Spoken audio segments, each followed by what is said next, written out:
लेकिन जब आप जानवरों के शरीर में थे तब कहाँ मसहरी लगता था। अभी अभी जो गाय हम लोग 10 किलो 5 किलो दूध लेते हैं तो इधर हम लोग मसहरी उसे ही लगा देते हैं उससे लाभ लेने के लिए। लेकिन जंगल में इतने सारे जंगली जीव सब रहते हैं, गाय घोड़ा गधा पशु हाथी, उसके लिए कहाँ मसहरी है। उसको तो मच्छर काट खाता है, उसके शरीर में जू लग जाते हैं, चमोकल लग जाता है, कीड़े भर जाते हैं। उसके पास हाथ गोड़ भी नहीं, उंगली भी नहीं है जो खुजला लेगा निकाल के फेंक देगा। ये समय आपको दिया जाएगा, आपकी सारी शक्ति छीन लेगा, परमात्मा ले लेगा। आप जब इसको काम नहीं करेंगे, इसका उपयोग नहीं करेंगे तो एक न एक दिन परमात्मा ही सारी शक्ति को वापस ले लेगा और आपको बिल्कुल कोरा का कोरा छोड़ देगा। सब जितना भी आपको दे रखा है ना शक्ति, सब शक्ति तमाम शक्ति वापस ले लेगा, छीन लेगा, आपको पावरहीन कर देगा, आप किसी के लायक नहीं रहेंगे। इसलिए हम रामश्री साहब को बुलाए थे, वो चले गए, बुलाए थे। आइए, हम मेरा कोई समय नहीं था, हम ऐसे टाइम ले लिए, आप लोग आइए।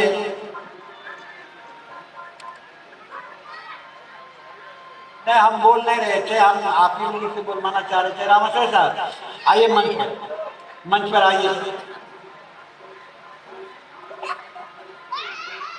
आइए। सतनाम साहब, सतनाम।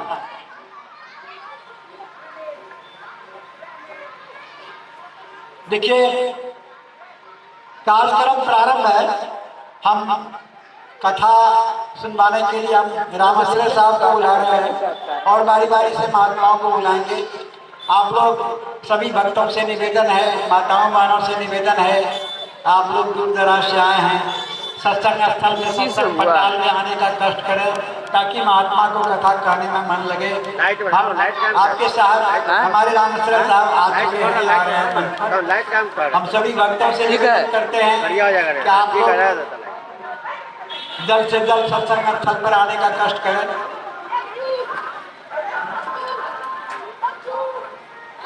आइए सर।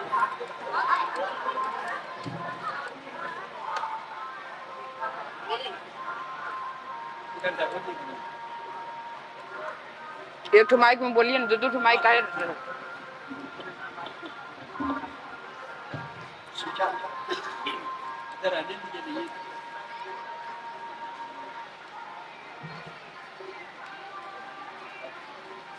साहब सतनाम।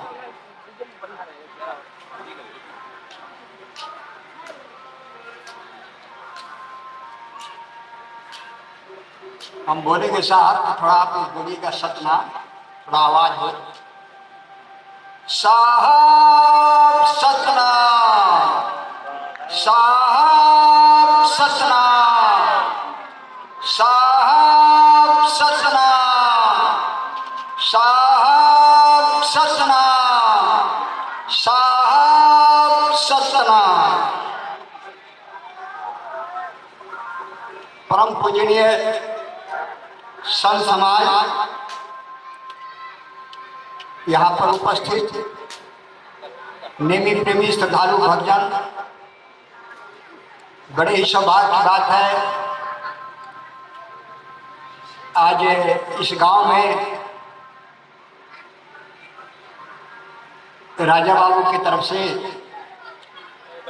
संत सम्मेलन का आयोजन किया गया है और इस सम्मेलन में दूर दराज से संत और भक्त पधारे हुए हैं। इस गांव की जनता को आज ये शुभ अवसर प्राप्त हुआ है। कहा गया है कि जहाँ संत तहाँ तीर्थ वासु और जहाँ राम तहाँ अवध निवासु। जहाँ संत होते हैं वही तीर्थस्थली होती है। तो आज इस गांव में तीर्थ लगा हुआ है। जो लोग इस तीर्थ में स्नान करना चाहते हैं वो लोग आज से लेकर कल तक का अपना पूरा समय लोग दें। जीवन भर तो इस संसार में कमाना खाना लगा हुआ है। यह 2 दिन का जो समय आप लोग को प्राप्त हुआ है यह साहब की असीम कृपा है। तो आप लोग अधिक से अधिक संख्या में उपस्थित होकर संत महात्मा के बीच में अपना समय दें, ताकि संत महात्मा के द्वारा ये हटेगा कैसे? जो ज्ञान की वर्षा होगी उसमें स्नान करके आपका जीवन जो है सफल हो जाएगा। वीडियो प्लेन आएगा, सब कहा गया है पता चले संत सरोवर ज्ञान जला यहाँ देखो आ रहा है। ताहि पखारो अंग ई दहिया निर्मल हुई है साधु के किए संग। आपका बहुत दुनिया साहब लिखते हैं कि साध दरस जो लोह पर छेड़ी अब पद पंकज सुरसर त्रिवेणी। जो साधु का दर्शन करता है उसके पापों का नाश हो जाता है। जो साधु के ज्ञान को धारण करता है वह जीवन मुक्ति का लाभ प्राप्त करता है। जो परमात्मा में प्रेम लगाता है उसका जीवन सफल हो जाता है। तो यह अवसर साहब के असीम कृपा से आप लोगों को प्राप्त हो चुका है। अब इसका आप लोग लाभ लें। साहेब सतनाम। साहब दया के सागर हो उदित उजागर हो, लाज के जहाज हो गहीर गरकाव हो, जगत में लाल हो संतन प्रतिपाल हो, पाप के भंजन हो दुष्ट दल गंजन हो, सर्वगुणगामी हो अमृत आमी हो, गरीब निवाज हो हंसन सिरताज हो, सत्य पुरुष बेकीमती हो साधुन संग हिम्मत हो, दरिया दिल दरस हो मुक्ति के पारस हो। साहेब सतनाम। जो लोग खड़े हैं कृपया आप लोग आकर बैठ जाइए, जगह काफी है। खड़ा रह के आप लोग कथा सुन रहे हैं, अच्छा नहीं लग रहा है। जगह नहीं होता तो खड़ा रहते तो बात ठीक थी। जगह पर्याप्त है, आप लोग बैठिए और प्रेम से कथा सुनिए। सतनाम सतनाम सतनाम सतनाम सतनाम सतनाम सतनाम सतनाम। देखिए इस संसार में बहुत से संत हुए जो इस मानव जीवन के कल्याण की बात कहे। वास्तव में इस मानव जीवन का कल्याण है क्या, इस पर हम लोगों को विचार करना चाहिए। मानव जीवन का कल्याण क्या है, यह एक समझने का विषय है, जानने का विषय है और उस चीज उस गुण को प्राप्त करने का विषय है। यह मानव जीवन हम लोगों को मिला है। जन्म लेकर आदमी बुढ़ापा तक परिश्रम करके पेट पर्दा का काम करता है, घर मकान बना लेता है, शादी विवाह कर लेता है, दुनिया भी वैभव मर्यादा प्रधानमंत्री राष्ट्रपति तक का पद प्राप्त कर लेता है। जीवन की सफलता इसी को अगर मान लिया जाए तो ऐसा देखा जाता है कि राष्ट्रपति तक को जीवन में शांति नहीं मिलती है। प्रधानमंत्री को भी समय नहीं मिलता है कि वह 2 मिनट बैठकर संत समागम में या परमात्मा चिंतन में अपना समय दे। इसका मतलब क्या है कि आज इस संसार में जो भी शरीर धारण किए हैं उनको इस संसारिक कर्मों से फुर्सत नहीं है। इस आत्मा का कल्याण क्या है उसका लाभ उनको नहीं है। आत्मा का कल्याण तभी है जब वह जीवन मुक्ति का लाभ ले। हम लोग शरीर में हैं, ये शरीर क्या है? शरीर एक जेल खाना है। मानव का जो शरीर है वो फर्स्ट क्लास का जेल है। जैसे जेल की जो व्यवस्था है सरकार के यहाँ, तो उसमें फर्स्ट क्लास का जेल है, सेकंड क्लास का जेल है, थर्ड क्लास का जेल है। तो फर्स्ट क्लास के जेल में कौन जाते हैं? तो जो लोग नेता हैं या धर्माचार्य हैं लोग, वो लोग फर्स्ट क्लास के जेल में डाले जाते हैं। और उस जेल में मात्र इतना ही रहता है कि आप जेल से बाहर नहीं निकल सकते हैं। बाकी उनको सारी सुविधा बाहर के अंदर रहती है। खाने पीने नहाने धोने की साफ सफाई सारी व्यवस्था उनको मिलती है, लेकिन वो जेल से बाहर नहीं जा सकते, किसी से अपना संपर्क स्थापित नहीं कर सकते। ये फर्स्ट क्लास जेल की व्यवस्था है। सेकेंड क्लास के जेल में उससे कुछ कम कर दिया जाता है सुविधा, और थर्ड क्लास के जेल में तो जंजीर लगाकर जकड़ दिया जाता है, खड़े खड़े अपना समय बिताना है। तो देखिए फर्स्ट क्लास का जेल मानव का है। इस मानव शरीर में भी सभी आत्मा समान रूप से सुख का अनुभव नहीं करती। कितने लोग पागल हैं, कितने लोग अंधा है, कितने लोग बहरा है, कितने लोग गूंगा है, कितने लोग अपाहिज हैं। इस मानव शरीर में भी वो कष्ट झेल रहा है। फर्स्ट क्लास का जेल तो उसको मिला, लेकिन उसका ऐसा कर्म रहा कि इस जेल में भी उसको कष्ट ही कष्ट है। ये जो संसार बनाया गया है, सदगुरु लिखते हैं इसको कि 3 लोक है काल स्नेही, कठिन काल तन व्यापे देही। ये संसार जो है काल का देश है। काल यहाँ सबको अपने अधीन कर रखा है, जेल में बंद कर दिया है सबको। पंच भौतिक शरीर में सबको बांध दिया है। कोई मानव के शरीर में है, कोई पशु के शरीर में है, कोई पंछी के शरीर में है, कोई कीट पतंग के शरीर में है, लेकिन है आत्मा एक ही। सदगुरु लिखते हैं कि मिट्टी एक बर्तन बहु तेरा, अलख ब्रह्म घट भीतर डेरा। सदगुरु का कहना है कि संसार में जो आत्मा है वो एक है, सब में समान रूप से है। मिट्टी एक यानी 5 तत्व का शरीर सबका है। ये बर्तन बहुत प्रकार का है, कोई बड़ा है, कोई छोटा है, कोई गाय का बर्तन है, कोई भैंस का बर्तन है, कोई आदमी का बर्तन है, ये पात्र है। लेकिन इसमें जो रहने वाला है चेतन आत्मा सब में एक है। अलग ब्रह्म इसको समझाते हैं कि अलग ब्रह्म दिखाई नहीं देता, आत्मा किसी को नहीं दिखाई देती है, लेकिन है। लोग कहते हैं कि जो आंख से देखा जाता है वही सत्य है। हम पूछते हैं लोग से, आप परमात्मा को नहीं देख रहे हैं, आत्मा को नहीं देख रहे हैं, अपने स्वरूप को कोई देखता है?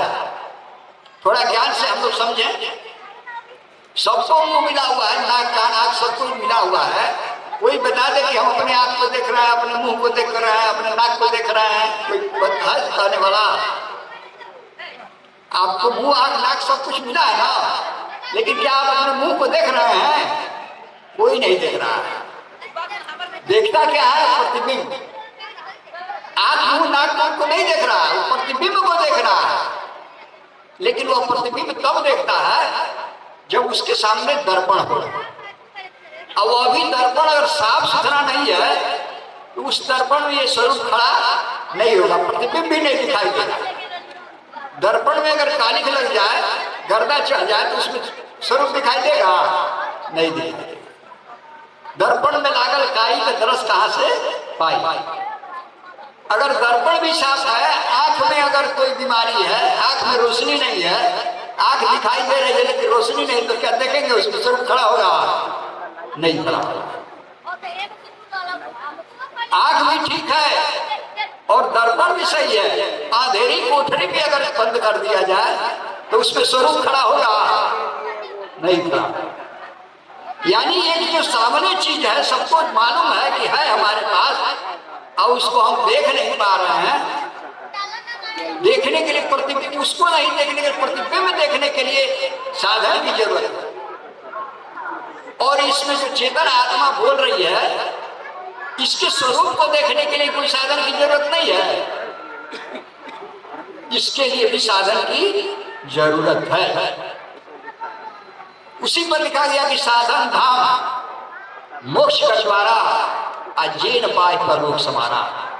ये साधन का धाम शरीर है, इससे सब कुछ प्राप्त हो सकता है। सकल पदार्थ एक माही, कर्महीन नर पावत नाही।